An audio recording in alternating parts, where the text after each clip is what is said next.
À la sortie aujourd'hui de ce conseil de cabinet, on peut dire que le Mali a mis en place la structure qui va se charger de coordonner la mise en œuvre des accords.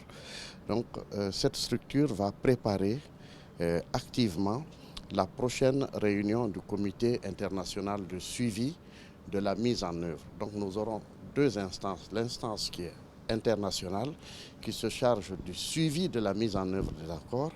L'instance nationale, qui se charge de coordonner la mise en œuvre des accords et qui préparera donc et fournira tous les éléments pour que l'on puisse présenter au comité international les différents points, d'abord de ce que nous voulons faire, comment nous voulons le faire et dans combien de temps nous voulons le faire. Ce serait le plan d'action de mise en œuvre des accords et aux différentes étapes rendre compte de l'état d'exécution de ce plan d'action de mise en œuvre. C'est vraiment l'organe qui devait être mis en place. Il a aujourd'hui été examiné par les membres du gouvernement, membres du conseil des cabinets, et il devra être finalisé le plus rapidement possible. Alors l'organe, comment est-ce qu'il sera composé?